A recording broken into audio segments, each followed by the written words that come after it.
Bienvenue dans cette nouvelle édition du 7 minutes. Au sommaire, interdiction pour les engins de 2 à 3 roues motorisés de circuler sur l'ancien boulevard Valéry Giscard d'Estaing. Une annonce faite par le directeur général des transports terrestres et de la circulation Oumar Sako. Engouement autour des perruques dans les marchés d'Abidjan. Notre reporter Fanny Karidja en a fait le constat au marché de Yopougon-Sikoji. La sous-préfecture vibre au rythme des couleurs de la fête de Noël. Des précisions dans ce 7 minutes. C'est une petite révolution qui se prépare sur l'un des axes majeurs d'Abidjan. Le boulevard Félix Houphouët-Boigny, l'ex-VGE, comme l'appellent les Abidjanais, va faire peau neuve. Fini les balais incessants des motos et des tricycles. À partir de 2025, ces engins seront tout simplement interdits de circulation. Une décision radicale assumée par les autorités, alors que les 2 et 3 roues sont impliqués dans plus d'un accident mortel sur 3. Pour Oumar Sako, directeur général des transports terrestres, l'heure est à la fermeté. Que l'axe central soit interdit aux motos.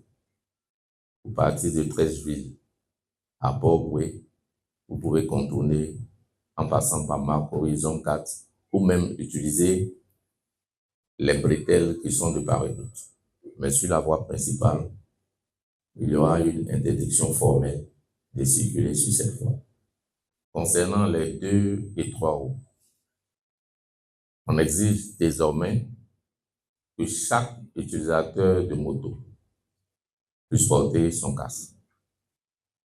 Il a un permis, il a son assurance, sa vignette, et que le respect des feux tricolores soit obligatoire. Pour faire respecter cette nouvelle réglementation, les forces de l'ordre intensifient dès maintenant les contrôles.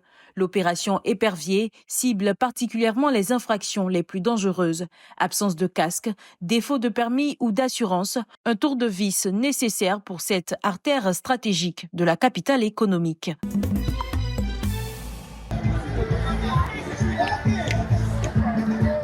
C'est l'effervescence au marché Sikoji de Yopougon. À quelques jours des fêtes, les stands de perruques ne désemplissent pas. Une tendance qui fait le bonheur des commerçants. Karouchi Souleymane, installé ici depuis 5 ans, voit ses ventes s'envoler. Dans le mois de décembre, on ne peut pas dire le mauvais nom de Dieu. Même dans les autres mois, tranquille, ça va. Mais ce mois, ça va encore plus. L'estimation, ça dépend. Et ça, c'est un truc, c'est un peu confidentiel pour ne pas trop... Voilà, que les autres sachent, fait, tu vois. Mais bon, minimum peut-être 1 par jour, ouais. Minimum, voilà, 1 million par jour. De 30 000 à 150 000 francs CFA, il y en a pour toutes les bourses. Les Abidjanaises craquent pour ces accessoires qui révolutionnent leur routine beauté. Moi, je préfère les perruques. Moi, mes collègues aussi pareil. Donc, parce que quand on se presse là, après, d'ici, c'est que 2 semaines, parce que les congés, c'est que 2 semaines. Donc, on va venir défaire, c'est fatigant, on met de l'argent, c'est déjeté. Donc, histoire que tu paies ta perruque, au moins, elle peut te faire 2, 3 ans. Plus besoin de passer des heures au salon de coiffure, un argument qui séduit de plus en plus de clientes. C'est une habitude, au fait. Une fois que tu es habitué, tu peux plus. Donc, je préfère plus poser des perruques que de me tresser parce que ça me fatigue un peu. Du synthétique au naturel, du court au long, les perruques s'imposent comme le nouveau must-have des fêtes. Une tendance qui ne semble pas près de s'essouffler dans la capitale économique.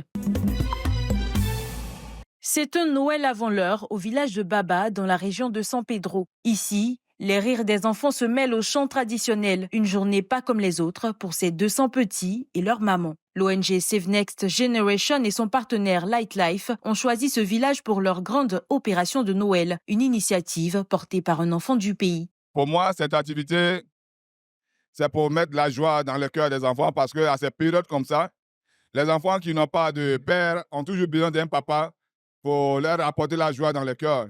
Pour moi, il est bon d'apporter un soutien aux enfants orphelins, aux veuves. Jouets, friandises et produits de première nécessité, les cadeaux s'accumulent sous l'arbre de Noël communautaire.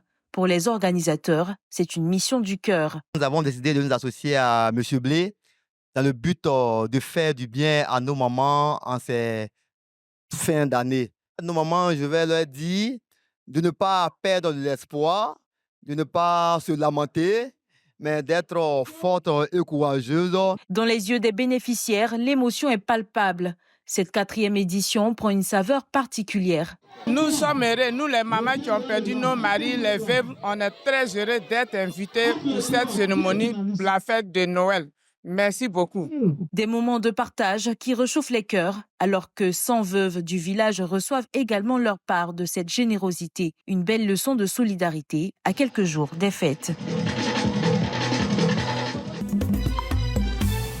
Au bout d'une piste chaoteuse, le village de Blécois vibre aujourd'hui d'une effervescence inhabituelle. Dans cette localité reculée de la sous-préfecture de Tonla, la magie de Noël opère. Les ONG Brin d'Amour et Tous contre l'épilepsie ont choisi ce coin de brousse pour leur grande distribution de cadeaux. Une initiative qui fait des heureux. Je suis en joie de récompenser des enfants ou des cadeaux. Vraiment, c'est récompenser une future jeunesse. Nous ne pouvons que dire merci à Dieu, dire merci aussi aux ONG.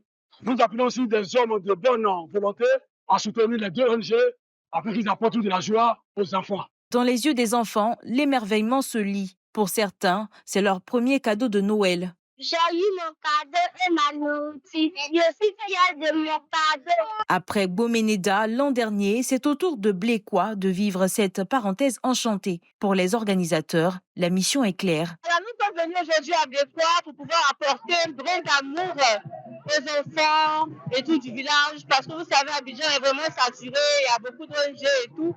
Voilà pourquoi chaque année, nous ciblons un village en particulier où nous venons avec des cadeaux, des vivres, de la nourriture, de la boisson pour les enfants, en partenariat avec l'ONG Tous contre l'épilepsie qui fait un grand travail ici à Djegronefla, de la commune de Oubé Djegronefla. Sous le regard bienveillant de Madame le sous-préfet de Tonla, les rires et les chants résonnent dans tout le village. La preuve que la solidarité n'a pas de frontières, même au plus profond de nos campagnes. C'est la fin de ce 7 minutes. Merci de l'avoir suivi. L'actualité continue sur 7info et sur www.7info.ci.